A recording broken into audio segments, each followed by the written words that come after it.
What did you know about IndyCar before your ride with Mario Andretti, and what was it that just clicked for you afterwards to be a part of the series? How did you even get that ride? So actually, I got involved with IndyCar over 20 years ago.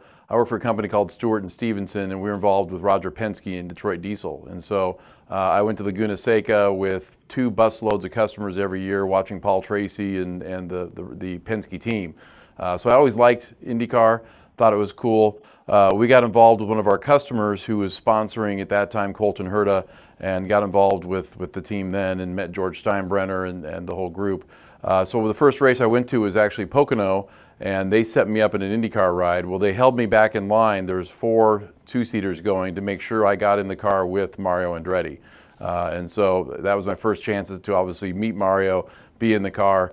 They told me right before I got in the car that he put the two-seater in the wall in Texas a few weeks earlier. So I spent the whole ride thinking about hitting the wall, and the last thing to go through legendary Mario Andretti's mind would be me, physically. But no, after that, I just thought, what a great experience. I loved going to the track. I loved meeting George Steinbrenner and Colton. I just said, you know, this is something we should get involved in. And the team was small and struggling at the time, so I thought we could help out and really help get Colton's career launched. What made you decide to pick Colton Herta as the driver to represent the company at Toronto in 2019? How did all that really come about, from Mario Andretti and Alexander Rossi to George Steinbrenner IV? Yeah, I mean, George and Colton have known each other for years. When we started to get involved, we met them, but we're still kind of figuring our way around the circuit. We didn't meet the Andretti folks until the 500 that year, in 2019, and then we met Michael and Mario and the whole Andretti team, which was great. And they had a party in their actual facility there, so I got to see what they do. So it was a really cool idea. In fact, they had an Indy car covered in little mirrors, like a mirror ball over the dance floor. So that made quite an impression on me. But just really realizing how down to earth the Andretti team is. You can really talk to them like normal folks, and they got interested in our business. They'd never had a clean energy company in IndyCar, so it was kind of cool to be kind of the first as far as that as well. So being a clean energy company, new to IndyCar, getting to grow with Colton in his first couple of years, and an incredibly exciting racer. So I think that was just, the whole thing just clicked for us. And then the fans of our company got into it, right? And our employees got into it. So it was a fun thing for everybody. We had Colton here at our plant. We had Connor Daly come to the plant. And so for our employees to be able to meet these guys and then watch them on Sunday is a pretty cool deal. Was everyone at Capstone on board from the beginning to sponsor a car in the series? Did anyone ever suggest other alternatives like NASCAR or stick and ball sports? Can you take curious racing fans through the process of convincing an entire board of people to sponsor an IndyCar this day and age? Yeah, no, I think it was definitely something that took some explaining. You know, people are more typical, you know, trade shows, B2B events. Sponsoring an IndyCar was something that was kind of new. Part of it was really learning all the ways you can leverage the sponsorship. So the last 2 weekends we've had 17 customers at the track. We've been getting them two-seaters and rides in the pace car. Obviously they get to meet the drivers, they get to go into the pits and see the car. And so really giving them a VIP experience. So that's really one way to improve customer relationships and get to know your customers. And because it's longer than a basketball game or a football game, it's really a whole weekend if you include the qualifying and the race and the build up to the race. So from a customer relationship standpoint, it's great.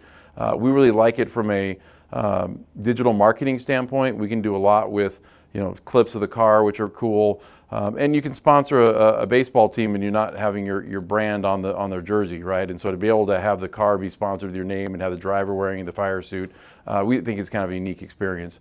But what you get in is really, you know, how much you get out is how much you put in. So the more we can get involved with the drivers, with the team, social media, everything we can do around the race event itself, and then get to know the other sponsors and try to build business relationships with them as well. So we're having conversations with DHL. We're talking to Genesis next week. Firestone's got some of our product.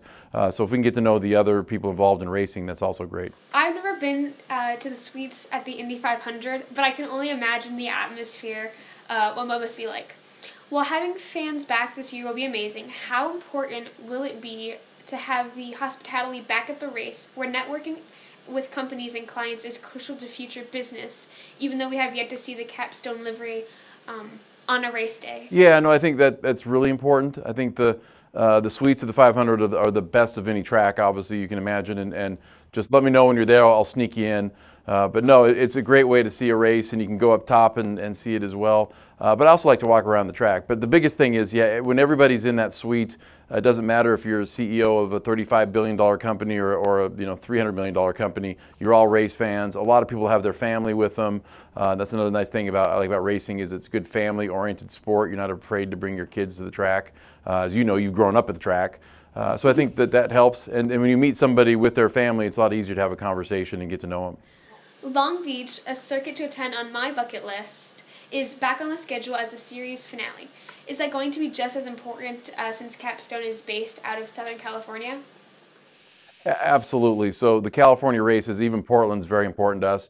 We'll do a huge customer event around it. We're going to have Hinch and George here for a luncheon with our employees, and we'll bring one of the demo cars to have it here as well. So our employees will get to see a Capstone wrapped car. We'll have George STEINBRENNER IV and Hinch here, and we do Q&A, and they get to eat lunch with them, have an autograph session, and then we'll load up on buses and take a bunch of our employees and customers to the race. So yeah, for us, having Long Beach as a home race and to be the primary livery is huge.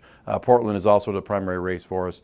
Laguna Seca, unfortunately, is not this year. We're disappointed on that, but we'll still have a lot of folks there.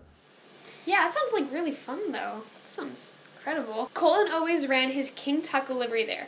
How excited are you, though, to have Hinch finally pilot the Capstone colors on the streets of Long Beach? You're exactly right. So one of our challenges was King Taco was an existing relationship when we showed up, and winning tacos, and there's a lot of history there. So we were not going to get to be the primary livery with Colton. So being with Hinch, we get an opportunity to have that one. Maybe we'll end up with Toronto for his hometown as well. But there's nothing like having your car running in your town. Yeah. Partnering up with Hinch for 6 races seemed like the perfect fit and easy transition. How did you decide on him for being your 2021 driver? It's interesting because I watched him at the end of last year before I knew that Colton was going to move on to Gamebridge. In St. Petersburg, Hinch had a really good race and was very, very competitive, had good pace. He crashed during a yellow, which is something I've never seen before, so that was a lasting impression. I did accuse him of texting Becky, his wife, during the yellow flag, thinking that maybe that's what he was doing, because I don't know how you can crash under yellow. But anyway, he did. But no, I thought that he had good pace. And then when I really started researching him, realizing what a personality he is and what a great brand ambassador he is, and he's, was on Dancing with the Stars, been on multiple TV shows. He's got a great sense of humor, great awareness, and just a really popular guy. He really reminds me a little bit of Connor Daly, but taller, better looking. No mullet, but no, just kidding. Anyway, but Connor's a great guy. We'd love to sponsor him someday as well. He's got a green helmet. But I think for us, it's part driver skills and then also what they can do to help move our brand forward and be a brand ambassador. He loves to talk about our product and talk up our product, so I think that's helpful as well. That colorful Capstone livery has become a fan favorite. After Colton moved full-time to Andretti, was there ever a moment where you thought that was it for Capstone and IndyCar? Or has there always been sort of a plan to remain in the series for long haul? Do you aspire to expand Capstone into a full-time 17-race sponsor one day? So definitely we started with a white livery and a little bit of green, and the more green we put on it, the more the fans seemed to like it. And so the middle of last year we did a shift to green campaign and turned the car, mirrored it the other direction. So instead of a white car with green highlights, we went green car with white highlights. And so that really seemed to resonate with folks. We actually added the green energy on the rear tail as well, and that also resonated. So as we started watching social media and how people were reacting to it, the greener the better. And I really think it's smart looking. Plus, it's nice to be able to pick it out of a crowd, right? And so when there's a restart and there's 24 cars, to know where your car is helpful. But definitely, we want to grow with the sport as our business grows and our marketing budget grows. We'll definitely like to be there. I don't know if we'll get to a full 17-game schedule, but I definitely would like to have a car in the 500. That's on my bucket list.